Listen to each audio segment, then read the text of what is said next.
अहमदाबाद की एक बहन है कोमल रोजेसरा। वे नियमित रूप से हमारे वीडियोस देखती हैं और उन्हें मालूम है कि मैं किसी भी प्रकार की दवाई नहीं लेता। दवाइयों के सौगन है, चाहे वो एलोपैथी की हो, चाहे आयुर्वेदिक की हो, चाहे होम्योपैथी की हो। किसी प्रकार की दवाई मेरे काम नहीं आती है। मैं सौगन है, चाहे किसी भी कंडीशन में हो, चाहे क्रिटिकल से क्रिटिकल कंडीशन हो। मैंने अपनी हर किताब के पीछे लिखा हुआ है कि मुझे कभी भी हॉस्पिटलाइज नहीं किया जाए और मुझे किसी भी प्रकार की दवा नहीं दी जाए। यदि मैं बहुत ज्यादा क्रिटिकल कंडीशन में हूं तो मुझे संथारा करवा दिया जाए।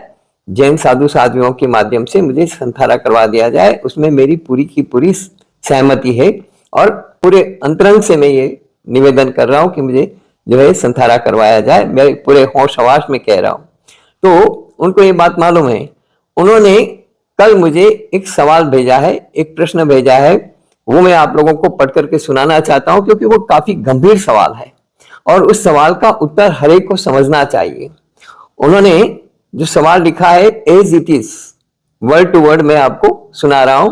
उन्होंने लिखा, सर नमस्ते, आज मैं आपसे एक सवाल पूछती हूं कि आजकल मेरे घर के आसपास उपाश्रय हैं। वहां जैन साधु भगवंतों और साध्वी जी के 40 ठाणे विराजमान हैं। वो मेरे घर पर गोचरी लेने के लिए आते हैं। उनमें से ज्यादातर साधु साध्वी महाराज बीमार होते हैं। किसी को डायबिटीज है, किसी को बीपी है, तो किसी को थायराइड, कोई न कोई बीमारी है। वो तो रात से पहले भोजन कर लेते हैं, सूर्यास्त से पहले भोजन कर लेते हैं, पानी पी करके उपवास करते हैं, कितने सारे नियम फॉलो करते हैं, फिर इतने बीमार क्यों रहते हैं? एक साध्वी जी महाराज का बीपी बहुत बढ़ गया और उनकी एक आंख चली गई। तो मुझे इसका जवाब चाहिए कि आखिर ऐसा क्यों? एक तरफ आप गृहस्थ हो फिर भी कोई दवाई नहीं लेते हैं और वो साधु साध्वी हैं, इतने बीमार रहते हैं, उनके चेहरे इतने मुरझाए हुए, ग्लान और बीमार हैं, किसी न किसी प्रकार की उनको बीमारी रहती है। उनका सवाल है। इस सवाल का उत्तर मैं 5 बिंदुओं में देना चाहता हूं। पहला, साधुओं का आहार गृहस्थ के यहां बनने वाले आहार पर निर्भर करता है। साधु साध्वी भगवंत गृहस्थों के घर से आहार लाते हैं, जबकि मेरा जहां तक सवाल है तो मेरा आहार मेरे ऊपर ही निर्भर है। मैं जैसा चाहता हूं वैसा आहार करता हूं। जैसे घर में मेरी व्यवस्थाएं हैं उस हिसाब से मैंने सारा मैनेज कर रखा है। लेकिन साधु साध्वी भगवंत इस तरह से मैनेज नहीं कर सकते। साधु साध्वी भगवंत का आहार गृहस्थों के घरों में से आता है और गृहस्थ जो खाते हैं उनमें से जो निर्दोष होता है वो साधु साध्वी भगवंत लेकर के आते हैं। तो पहली बात यह है कि गृहस्थों में भी बीमारियां कितनी बढ़ रही है और क्यों बीमारियां बढ़ रही है, इसके कारण आप सोच लीजिए। और वो जो आहार कर रहे हैं, क्या वो आहार सात्विक आहार है? क्या वो आहार कर रहे हैं वो शुद्ध आहार है? क्या वो आहार कर रहे हैं वो औषधिमय आहार है? ये समझने की जरूरत है। तो जैसा वो आहार लेकर के आएंगे जो गृहस्थों के घर में बनेगा, उसी पर उनका जीवन निर्भर करता है और उसी से उनका स्वास्थ्य निर्भर करता है। तो निर्दोष और औषधिमय आहार उनको मिले तो वे भी बीमार नहीं रहेंगे। दूसरा बिंदु यह है कि निर्दोष और औषधिमय आहार उनको मिले। यदि उनको निर्दोष और औषधिमय आहार मिलेगा तो वे भी स्वस्थ रह सकेंगे। ऐसे तो हमारे शास्त्रों में सात्विक, राजसिक और तामसिक आहार की बहुत ही विशद चर्चा की गई है, लेकिन जैन शास्त्रों में यह चर्चा बहुत ही विस्तृत है और भी बहुत अच्छे से समझा रखा है कि किसको किन परिस्थितियों में कैसा आहार करना चाहिए, संयमी जीवन के लिए कैसा और कितना आहार होना चाहिए। उत्तराध्ययन सूत्र के 32वें अध्ययन में 3 प्रकार के आहार की चर्चा है: ओज आहार, रोम आहार और कवल आहार। स्थानांत सूत्र में कहा गया है कि साधुओं को 6 कारण से आहार करना होता है। वेदना यानी भूख की पीड़ा दूर करने के लिए, स्वाद के लिए नहीं। भूख भी एक रोग है, क्षुधा रोग। तो भूख को भी एक रोग बताया है और रोग में कैसी औषधि लेनी चाहिए। यदि आप बीमार हैं तो आप कैसी औषधि लेना पसंद करेंगे? जो स्वास्थ्यवर्धक हो, जो आपकी बीमारी को ठीक करे, वैसी औषधि ना। तो क्षुधा को शांत करने के लिए, भूख की बीमारी को शांत करने के लिए भी हमारा आहार कैसा होना चाहिए वो सोच लीजिए आप।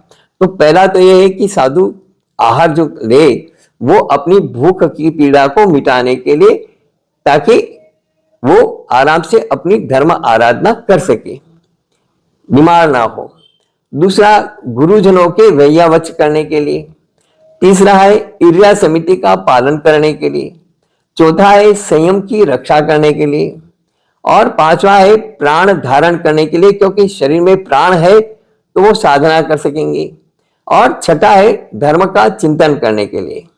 देखिए, शरीर पहला माध्यम है धर्म की आराधना के लिए, है ना। शरीर माध्यम खलु धर्म साधनम कहा गया है। शरीर जो है वो धर्म साधना का पहला माध्यम है। तो शरीर स्वस्थ रहना जरूरी है, शरीर निरोगी रहना जरूरी है। इसीलिए लोगस्य के पाठ में भी आरोग्य पहले मांगा गया है, आरोग्य बोहि लाभम कहा गया है ना। तीर्थंकर भगवंतों की स्तुति के बाद में तीर्थंकर भगवंतों से चाहा गया है कि उनकी स्तुति के बाद में चाहा गया है कि उनको आरोग्य मिले, बोधि मिले, है ना, आरोग्य बोहि लाभम। इसी तरह से समाधि मिले, इसी तरह से चंदेशु निर्मलया ऐचेसु एयम पयासैरा, यानी चंद्रमा से शीतलता और निर्मलता मिले, सूर्य से तेजस्विता मिले और सागर से गंभीरता मिले। सागर वर गंभीरा सिद्धा सिद्धि मम दिसंतु, ताकि हम सिद्ध बुद्ध मुक्त हो सकें। तो ये जो लोगस्य की स्तुति है उसमें भी इस तरह की चाहना रखी गई है। तो धर्म आराधना के लिए, धर्म चिंतन के लिए शरीर का स्वस्थ होना जरूरी है। और स्वस्थ रहने के लिए जैसा आहार चाहिए और जितना आहार चाहिए उतना ही, जीवन के स्वाद के लिए नहीं। तीसरी बात जो मैं कहना चाहता हूं कि काल का प्रवाह, है ना, काल का जो प्रभाव है वो भी कुछ ऐसा है। मैं एकांत रूप से ये नहीं कहना चाहता कि ये पंचमारा है या कलयुग है, क्योंकि कलयुग का बहाना बना करके बहुत सारे लोग अपनी गलत चीजों को, अपनी शिथिलाचार को भी उसके माध्यम से ढकना चाहते हैं। और ये काम गृहस्थ भी बहुत अच्छे से करते हैं, तो ये बिल्कुल गलत बात है। पांचों मारे में भी धर्म का उत्थान और पतन दोनों परिस्थितियां बनती रहेगी, बिगड़ती रहेगी। पतन होगा, वहां उत्थान के लिए भी प्रयास होंगे और उत्थान भी होगा। तो इसलिए केवल एकांत रूप से कह देना कि नहीं नहीं बिल्कुल इसमें तो धर्म का पतन ही होने वाला है, ये बिल्कुल गलत है। मैं इस बात को कभी स्वीकार नहीं करता, और न भगवान महावीर ने एकांत रूप से ऐसा कहा है कि धर्म का पतन हो जाएगा। क्योंकि छठे आर्य के प्रारंभ तक, मतलब पांचवें आर्य के अंत तक, एक साधु साध्वी बिल्कुल जो क्रिया में और सही ढंग से साधवाचार का पालन करने में होंगे, ऐसे श्रावक श्राविका और बने यानी चतुर्विध संघ पूरा होगा। एक साधु, एक साध्वी, श्रावक श्राविका, ये चारों होंगे निश्चित रूप से इस पांचवें आर्य के अंत समय तक। तो अभी तो हमारा अभी तो हमारे 18,000 साल बाकी हैं लगभग, है ना, मतलब 17,500-18,000 साल अभी बाकी हैं इस आर्य के। तो अभी ये बहाना बना लेना कि ये तो कलयुग है या ऐसा ही होगा, ये बिल्कुल गलत बात है। तो संयम का पालन करने के लिए जिस तरह से आहार चाहिए वो होना चाहिए। और कई बार क्या होता है कि बहुत सारे साधु साध्वी जब संयम ग्रहण करते हैं उस समय का माहौल अलग होता है, जोश, उल्लास, उमंग, और एक सोच एक अलग होता है, भावनाओं का जो है ज्वार उठता है। तो वो भावनाओं का ज्वार जब साधु साध्वी बन जाते हैं, दीक्षा हो जाती है, उसके साल 2 साल 3 साल में धीरे धीरे कई लोगों का ठंडा हो जाता है। जो संयम में उत्साह और जो संयम में रमण होना चाहिए वो अनवरत रूप से नहीं बना रहता है, कई कारण है उसके भी। तो ये जो है फिर वो संयम बोझ रूप हो जाता है, और जब संयम बोझ रूप हो जाता है तो व्यक्ति जो है वो उसका जो विचार तंत्र है, वो विचार तंत्र जो स्नायु तंत्र को प्रभावित करता है, और वो ग्लान रहने लगते हैं, बीमार रहने लगते हैं, उनके चेहरे पे उत्साह नहीं होता, चेहरे मुरझा जाते हैं, और वो संयम को ढोते हैं। फिर संयम को ढोना अलग बात है और संयम को पालना अलग बात होती है। तो संयम को ढोने वाले साधु साध्वी भी हो जाते हैं फिर, और फिर इसी कारण से बहुत सारे विकार भी पैदा हो जाते हैं, बीमारियां भी पैदा हो जाती है। बाकी आज भी बहुत अच्छे अच्छे उत्कृष्ट कोटि के संयम का पालन करने वाले साधु साध्वी भी मौजूद हैं। तो ऐसा एकांत रूप से नहीं कहा जा सकता है कि सारे साधु साध्वी बीमार। संयम लेने के बाद संयम में स्थिर रहना एक बहुत बड़ी चुनौती होती है। चौथी बात जो मैं कहना चाहता हूं वह है कि जन्म जन्मांतरों के कर्म बंधन के परिणाम स्वरूप भी बीमारियों की पीड़ा भुगतनी पड़ती है। तो क्योंकि हमारे यहाँ तो कर्म सिद्धांत पे सारा का सारा मामला चलता है, तो कर्म सिद्धांत ये कहता है कि जन्म जन्मांतरों के आपके जो कर्म हैं वो आपके साथ पीछे लगे रहते हैं जब तक उनका भुगतान नहीं हो। तो कई साधु साधियों को उन जन्म जन्मांतरों के जो कर्म बंधन है उनकी पीड़ा का उनका भुगतान करने के लिए भी बीमारियों को सहन करना पड़ता है। और पांचवी और आखिरी बात मैं ये कहना चाहता हूं कि बीमार होने पर भी औषधि के लिए साधु साधियों को गृहस्थों के ऊपर ही निर्भर करना पड़ता है। अब क्या है, होता क्या है कि जैसे किन्हीं साधु जी का सर दर्द हो रहा है और कोई श्राविका बहन गई और श्राविका बहन ने कहा, अरे बाबू जी आपका सर दर्द हो रहा है, मेरे सर दर्द होता था तो मैं ये गोली लेती थी, आप भी ये ले लो। तो ये जो प्रवृत्ति है और ये जो तरीका है ये साधु साधियों को और ज्यादा बीमार कर देता है। साधु साधु सहज सरल होते हैं, कह देते हैं अच्छा भाई दे दो, दे देते हैं, वो ले लेते हैं। दूसरी बहन आएगी, अरे बाबू जी इससे क्या ठीक होगा, आप तो मैं ये लेती हूँ, ये ले लो आप, अच्छा भाई दे दो। तो इस तरह से साधु साधियों के पास में भी बहुत सारी दवाइयां इस तरह से आती है और वो अनावश्यक रूप से उनके साइड इफेक्ट के शिकार होते हैं। तो ये सावधानी भी गृहस्थों को देखनी चाहिए। इसके अलावा एक सबसे मोटी बात मैं बताना चाहता हूं कि साधु साधु जब भी बीमार होते हैं तो गृहस्थ उनकी देखरेख करते हैं या गृहस्थों के ऊपर निर्भर करते हैं। तो गृहस्थ लोग क्या करते हैं, धनाढ्य वर्ग के लोग ज्यादातर वयावच में सहयोग करते हैं और ऐसे लोग क्या करते हैं, अंग्रेजी दवाइयों पर निर्भर करते हैं। अंग्रेजी जो एलोपैथी के डॉक्टर्स हैं उनके पास में उनकी अप्रोच होती है तो सीधा वो एलोपैथी से ही अपना उपचार करने की कोशिश करते हैं। एलोपैथी से उपचार करने में कई तरह के दोष लगते हैं और उनको निर्दोष औषधि मिलती ही नहीं है। एलोपैथी में किसी भी प्रकार की औषधि निर्दोष नहीं है। एलोपैथी में जितनी दवाइयां हैं उनमें कुछ न कुछ ऐसी चीजें मिली हुई होती है जो साधु साधियों के लिए कल्पती नहीं है। आपने जैसे थायराइड की बात की तो थायराइड के अंदर जो गोली ली जाती है उसके अंदर सुअर की चर्बी एक्सट्रैक्ट करके और मिलाई जाती है। अब आप बता दीजिए, सवेरे सवेरे भगवान का नाम लेना चाहिए, ईश्वर का नाम लेना चाहिए या सवेरे सवेरे सुअर की चर्बी वाली गोली गटकनी चाहिए?